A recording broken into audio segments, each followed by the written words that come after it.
Hi there Gemini, welcome back to Wild Lotus Tarot. This is going to be your weekly intuitive reading for December 7th through to the 13th. So what we'll be doing here Gemini, as per usual, getting started with the Work Your Light Oracle, drawing you an overarching tarot card from the Moonchild Tarot, and then getting out the tarot story with the Rider-Waite, and I'm clarifying with the Radiant Rider today. So let's get started, and as I'm doing that Gemini, I just want you to know I did a thing. I am now on TikTok. You can actually find me on Facebook, Instagram and TikTok. All the details are underneath the video below. You'll also find the details for personal readings, which you can get through my website as well. And on TikTok I'm doing 1-minute readings, and I do post them sometimes on my Facebook and Instagram as well. So it's actually a lot of fun, and there's a lot that you can do in 1 minute, so you might want to check those out. Alright, let's get out your energy for the collective, your oracle cards. Stop. I have got Leap. You go first, the universe will catch you. Now Gemini, this is very much the Fool energy in this particular oracle deck. And you know, if you know about the Fool's journey, it's about trusting the path that is unfolding to you. Even though we don't really know, you know, where it's heading, what the destination will be, how it's going to pan out in its entirety, we are just urged to take those first tentative steps. And it's kind of like a leap of faith, having hope and understanding that, you know, the universe will catch you if you fall. So for some of you, it could be, you know, launching into a new relationship, a new career, beginning or ending, you know, a job, moving to another town or location just because you're called to. Often we are following a calling, or launching into a new investment, buying a new home, and it's kind of saying, well, you know what, just start taking the first steps. Or it might be something you're trying to call in, and the universe is saying, you start taking the first steps to show me, Gemini, that you are all in, and then I'll match you in that. Let's go to the Moonchild Tarot for your overarching tarot energy, Gemini.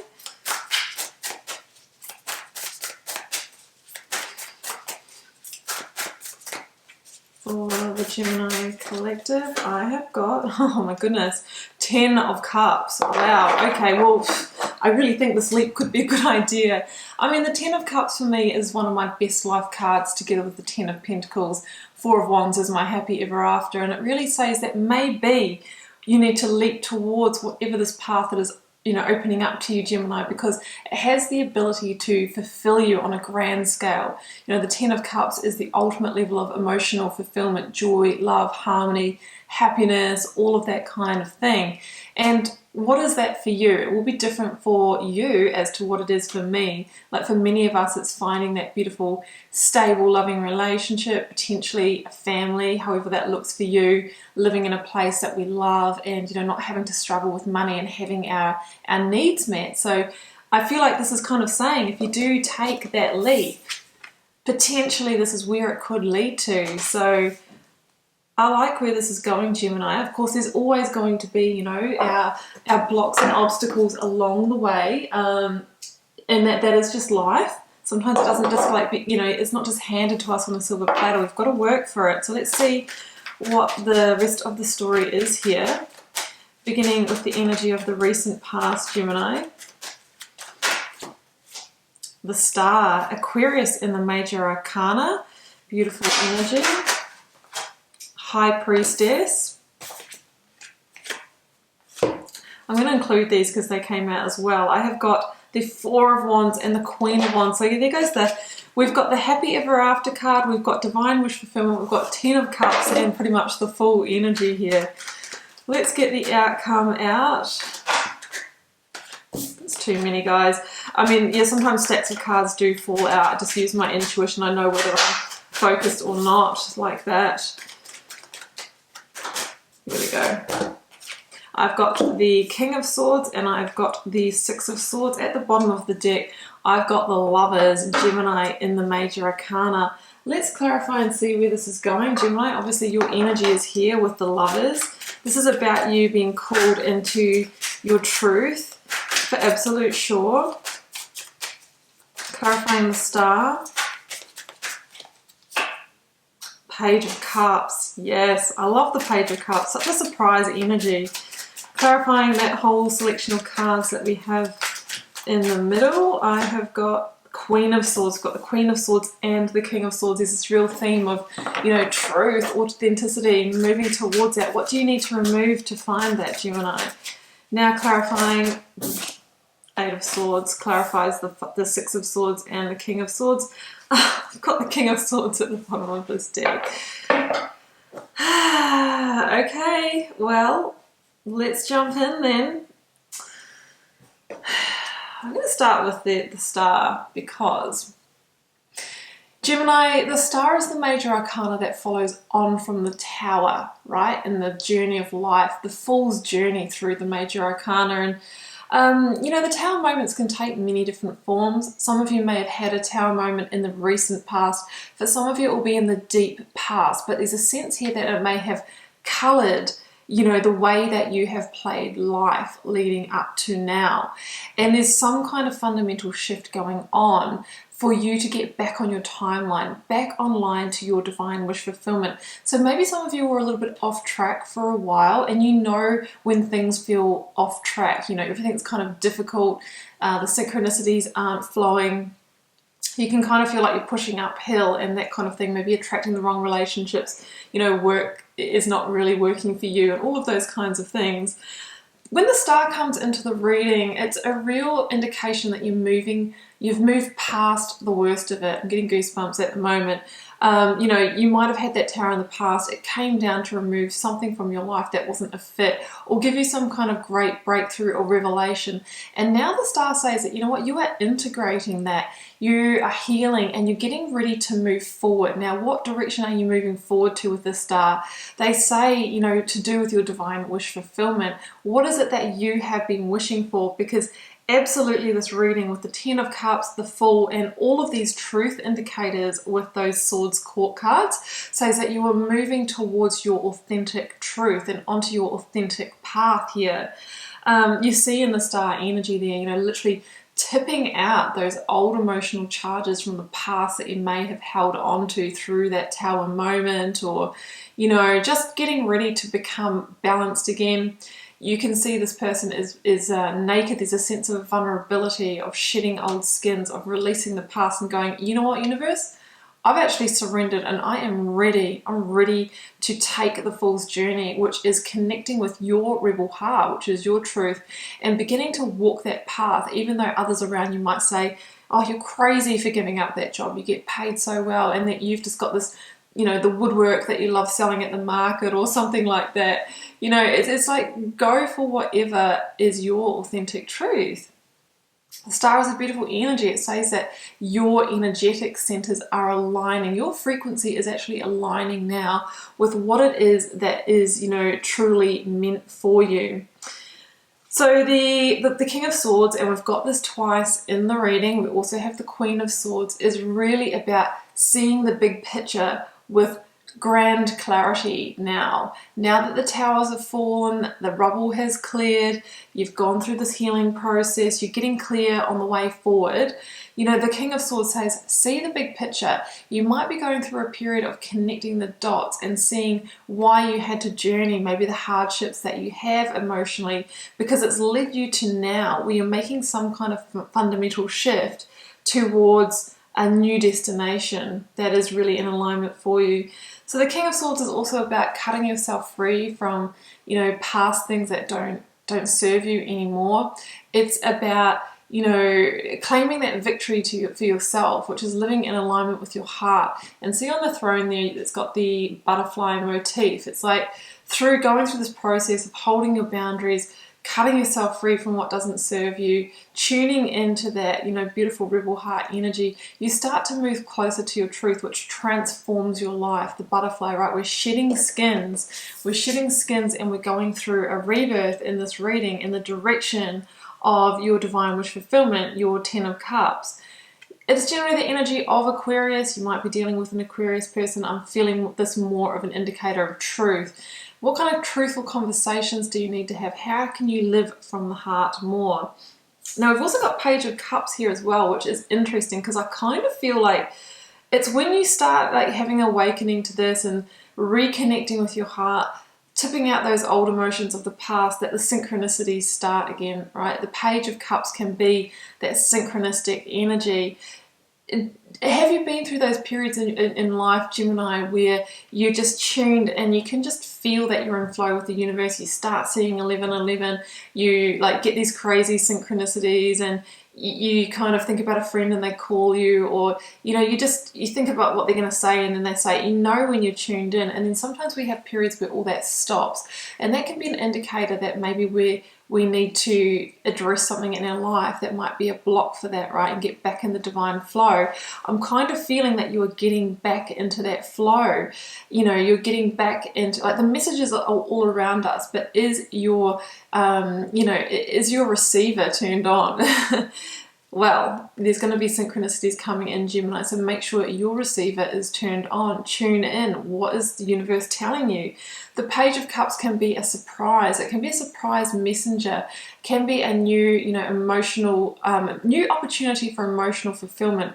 So it could actually be that whatever that comes in, either synchronistically or through actually a person bringing you a message or turning up in your life, I really feel that this is the seed that can lead you here. It may have already come in for some of you. This is recent past, but the energies are obviously fluid. So I really feel that we need to tune into that. This can be something really unexpected, like a fish out of a cup. This is a conversation that you have with someone that just like fires something up in you. It can come through a child with the Page of Cups, and it can be a real surprise, a synchronistic surprise that could transform your reality and get you back on your truth path. So be on the lookout for that. Now, in the current or focus energy, Gemini, we've got a real combination here, and it kind of says a lot of the same message to me. Let's go for the Queen of Wands and the High Priestess first. This is like highly attuned, instinctual energy. So the High Priestess wants you to tune into your intuition and really hear those messages that might be coming in. And the Queen of Wands, Aries, in the Minor Arcana, she is operating from instincts. And the thing about her is that she has this real visionary ability to find the right path to leap onto, or the right opportunity to go for it. Whether this is in love for you or business or whatever, guys, I keep these very general so you can link it to your situation. But she's the energy that will be like, okay, yes, go for that. No, that's not the right one. She's giving you that instinctual energy to find your passions, right? She's really linked to passion and purpose and what lights you up. So you'll have that ability. She wants you to be able to manifest your dreams and desires. So she operates from instinct together with the High Priestess. It's like, feel those gut feelings. When opportunities present themselves to you, really feel into it. How does that feel in your body? Is your heart saying yes or no? Does your gut tighten, or do you feel expansive?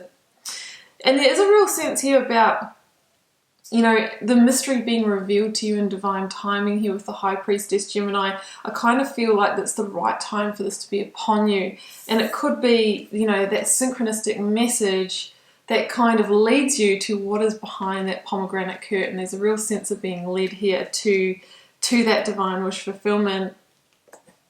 And then we have the Queen of Swords, which is, Libra in the Minor Arcana. And she, of course, links to justice in the Major Arcana, which is about things coming back into karmic balance. There's scales being, the settling of the score, things being evened up. It is your time to receive and potentially step towards your happy ever after. Again, we see the actual 1111, we see the 1111 formation in this card. Again, it's talking about synchronistic messages and opportunities coming in for you that could potentially lead you here and transform your life. So, really be communicating clearly, operating from your truth, because I feel like there is something going to come in for you.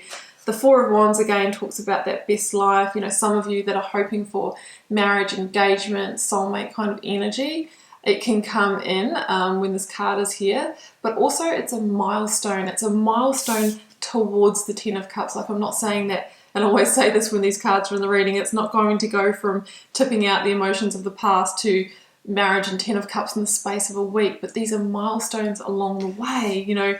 I'm reading this book at the moment called Callings by Greg Lavoie, I think it is, you may have heard of it. And anyway, he quotes someone that says, life is measured out in teaspoons. We don't get, you know, the bucket all in one week, but we get these little teaspoons of information and, you know, that lead us to where we're supposed to go. And it's like, are we aware, are we tuned in to make sure that we, you know, we receive each one of those teaspoons and take the incremental milestones and steps towards where we really want to go? Or do we sit in fear and hold back because of the fear of the unknown? It's all sorts of energy down here, Gemini. So in the outcome position here, I'm going to go to the Eight of Swords and the Six of Swords here. The Eight of Swords for me is a real you versus you energy. How are you holding yourself back from that? And I think we just said the message just then, actually, when we were talking about the fear and your own limitations, your own mental prison that might be holding you back from this, saying, oh, I can't move on from that past, or I can't relocate, start a new relationship now, leave that old relationship, you know, go for my dream career, quit my corporate job and sell my woodwork at the market because, you know, it's all too hard, or I just can't step beyond my own barrier. Well, the Eight of Swords is about, you know what, only you can release yourself from that mental prison. Only you can release yourself from that and start moving towards your dreams. So make it happen. The more we stay up in the mind and limit ourselves, we cannot hear the High Priestess's call. Our receiver is not turned on. So, I mean, look at the Eight of Swords there. You can see that she's bound around the third eye, the heart and the stomach. For me, this is a metaphor for the more that we are up in the mind and the limiting beliefs and listening to the ego that wants to keep us, you know, safe. We can't access the intuitions, right? So we need to try and still our mind and drop into that. And that is going to be the key for moving forward towards our truth. King of Swords again here, you know. King of Swords is that real energy that very soon, Gemini, you'll be able to look back and connect those dots. It's only looking back that we can connect the dots and realize, you know, where we were being led. You know, when we have things like tower moments, you know, some people say, oh, it's the worst thing that's ever happened to me in my life. You know, my whole world is crashing down. And then in 2 years' time, they'll be like, actually, that was the best thing that ever happened to me because it led me to my soulmate, my truth, you know, the next step in my life. But it's just that you can't see until you stand back, King of Swords, the picture that each one of those dots was a little piece in creating. So that's what I'm feeling here for you. And the Six of Swords is, you know, what are you willing to leave behind in order to get it? What are you willing to move away from to move towards your true power? This is your card in the Major Arcana. This is the Lovers. Some of you might be calling in that perfect soulmate. But the Lovers, before it was just, you know, soulmates and twin flames, was called the Choice. Big choices, you know, on the heart. What big choices are you willing to make to move towards your best life? Are you living it now? If not, what do you need to adjust? What area do you need to look at? And yeah, it could be painful, but this is how we get it. This is how we get it. So with the Six of Swords, there's kind of a transitional period. There's a rite of passage to move away from, you know, those high emotions or what's kind of like keeping us sort of in that tumultuous position. We're tipping out that water and we are moving towards the smoother sailing, the number 6, the joy, the love, the harmony. And, you know, if possible, we leave the baggage of the past in the past and journey on towards that beautiful, for me, this is kind of like a card of heaven, you know, that Lemuria, Utopia, Atlantis, you know, we see that beautiful Garden of Eden kind of scene. You know, this is the Ten of Cups here and you're moving towards it. But there's a real message here in this reading about needing to really have, really hone into truth and clarity and vision to really make sure that your receiver is turned on for the synchronistic messages that are coming in for you, because it really says here that you can expect information, surprises, serendipitous moments and coincidences that just might be leading you towards your divine wish fulfillment, or lining up those ducks, lining up those stars for you. And it might require you at some point to take a leap of faith. And because if we do what we always did, Gemini, as you will know, we get what we always got. So what are you willing to do to get to your 10 of Cups? Gemini, I'm going to leave it there. I really do hope you enjoyed this reading, but do keep in mind it's a general reading for the collective. It may or may not be your message this week. If you're called to share, please do drop me a comment. I read each and every one, do my best to reply. It helps me get to know you, Gemini, connect with your energy and see what's happening in the collective. And Gemini, it has been a pleasure. I will see you back here for another one next week. Bye for now.